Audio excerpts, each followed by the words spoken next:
Hey everyone, Zach Mason here. Welcome back to the channel. I want to talk to you about something I'm calling the sign of the stork, and it's quite important. If you haven't seen on the lives I did a commentary or an explanation of Zechariah 5, and this is a very key chapter for understanding what is happening in the churches in the United States.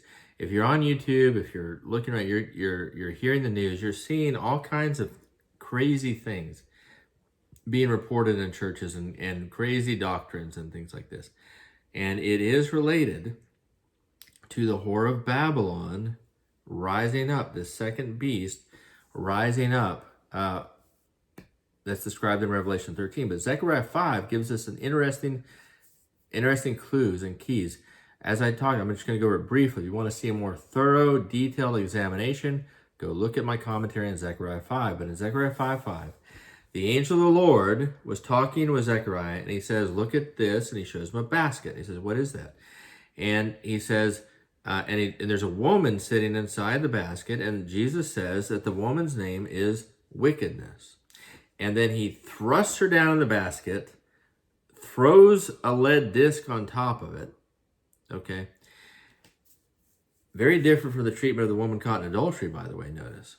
And then these two female storks, not storks, angels, two female angels with wings like a stork, carried the basket away. And they said, where are they carrying the basket? And he said, to build a house for it in the land of Shinar, and when it is ready, the basket will be set there on its base.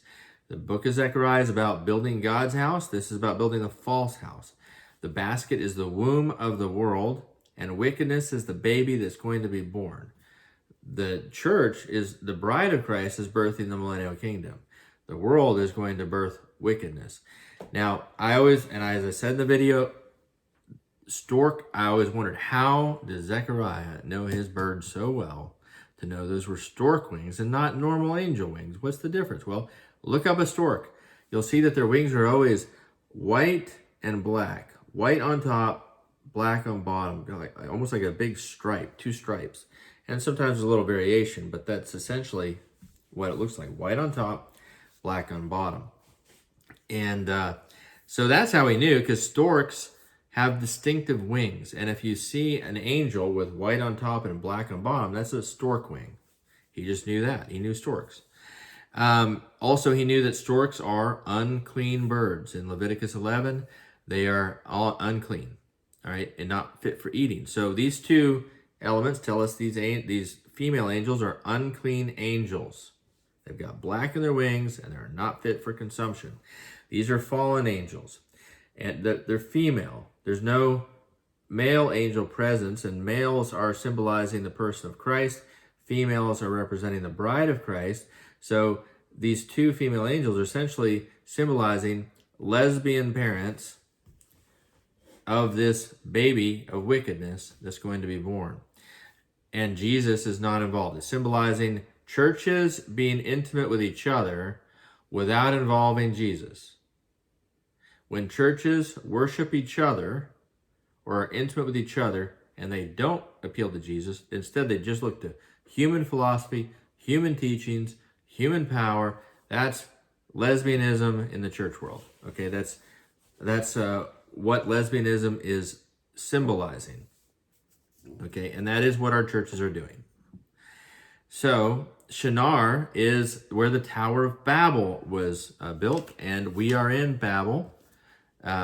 This land, New York City especially, we are Babel.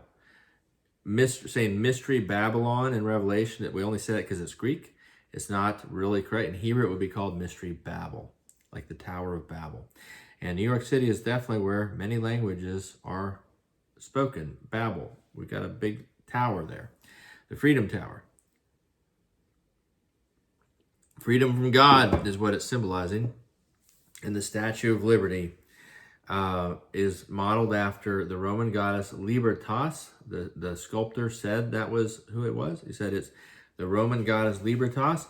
Libertas was the goddess of prostitutes, and her title was the mother of all prostitutes. We are Babel. We are Mystery Babel. And this is where the STORK Church is being built. The STORK Church is not wickedness itself. It is going to birth wickedness.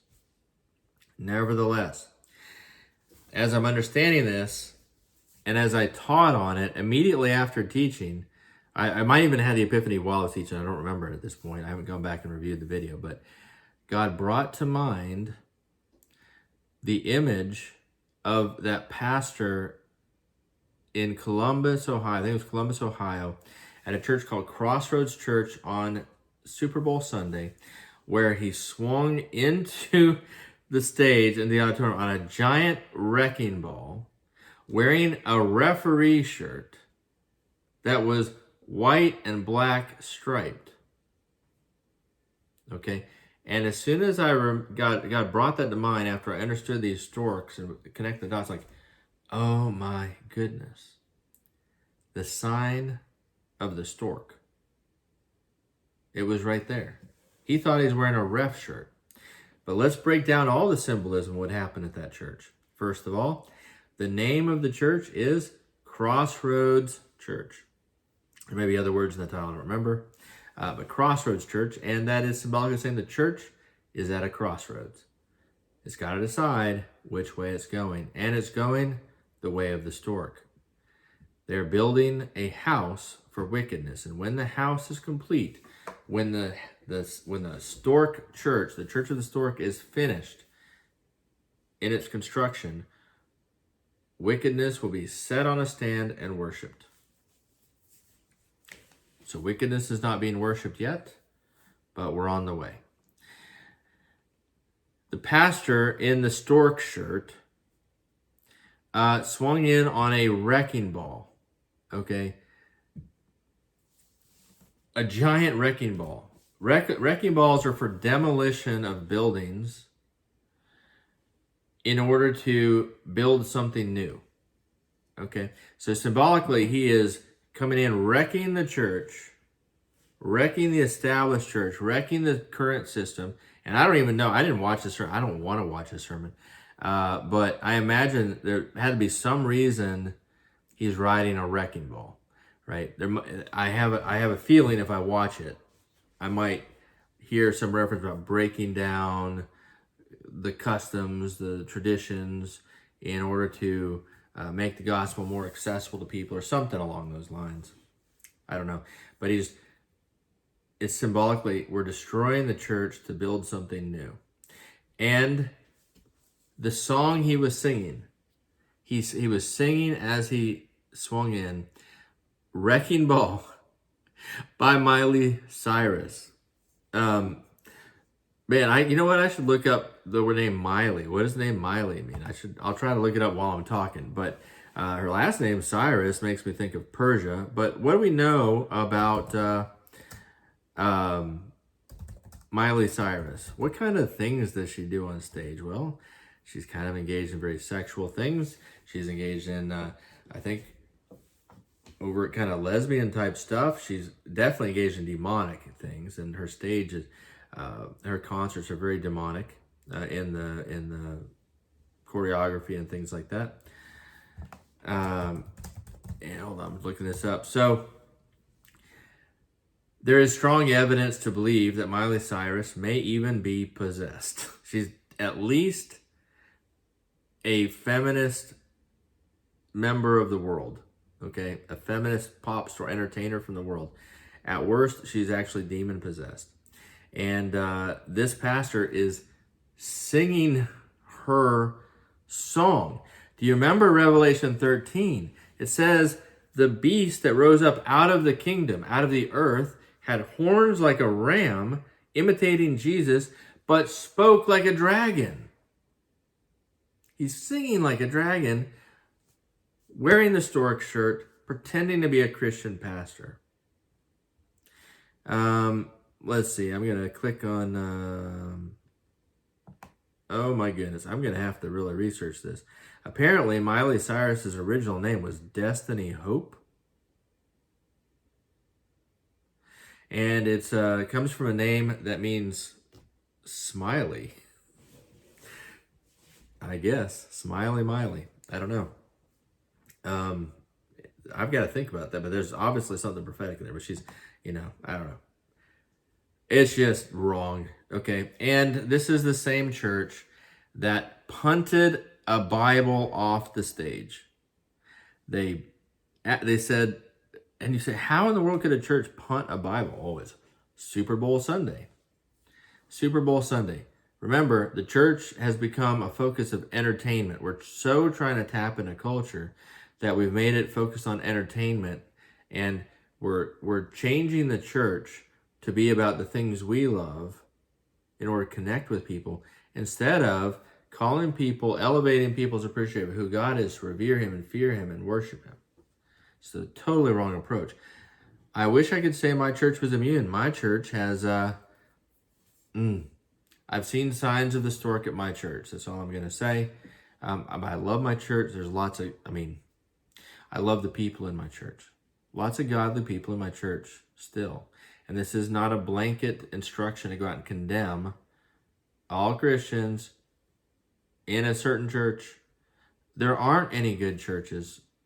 There aren't any good, at least I found a handful that I think are good, but and pretty solid and healthy. But for the most part, most churches have a health problem.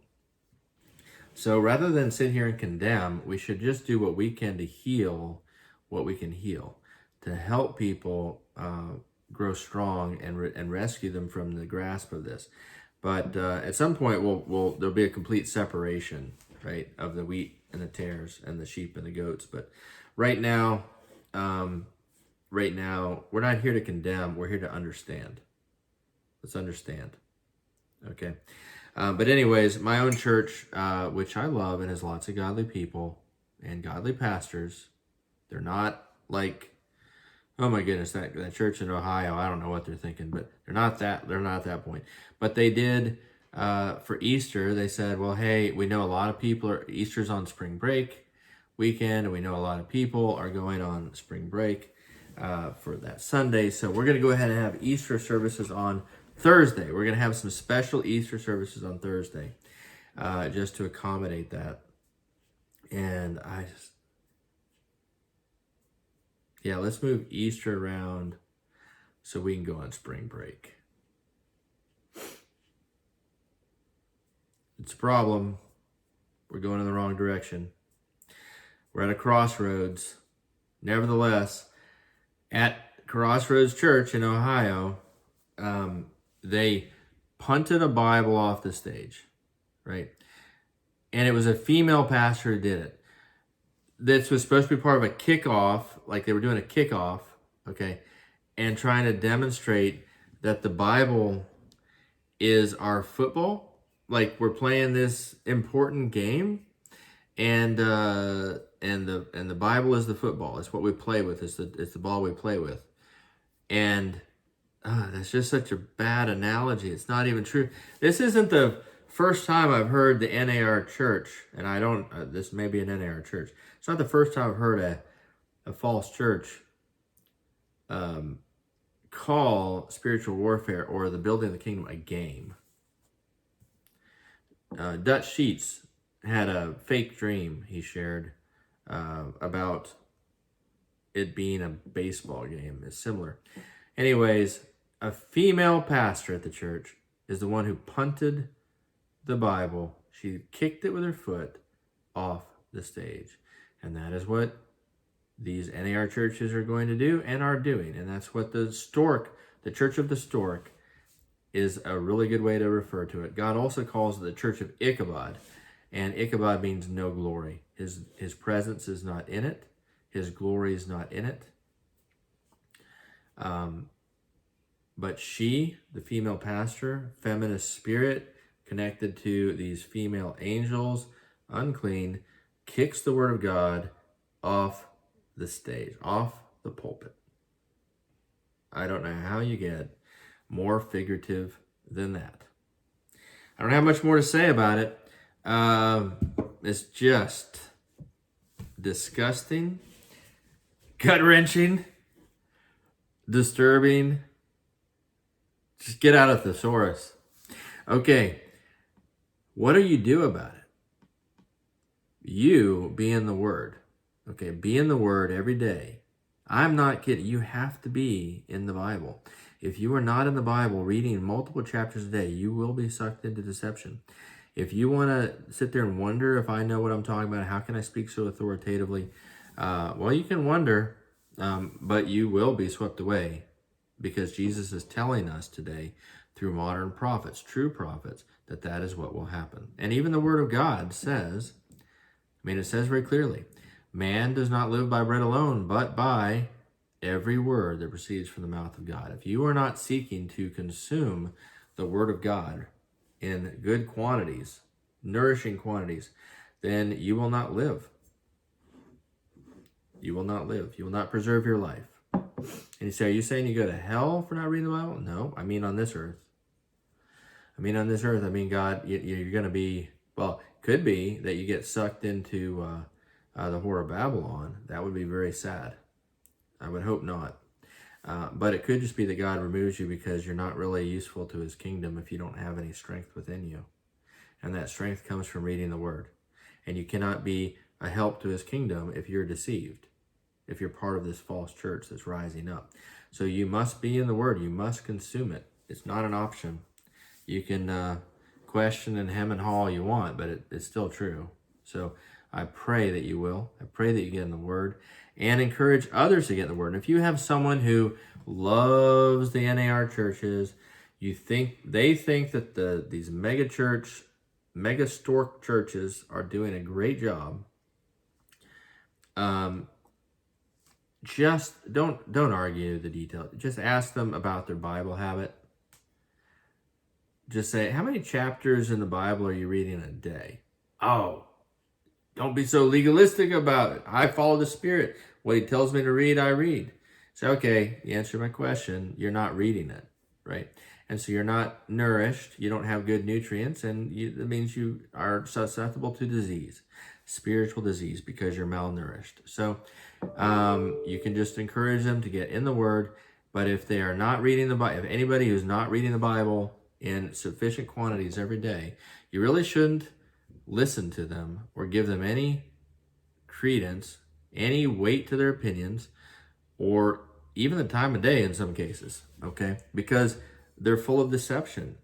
If they are not in the Bible in this day and age, there's things they believe that are not true, okay? The white horse is riding, and those who are not in his Word are under its influence.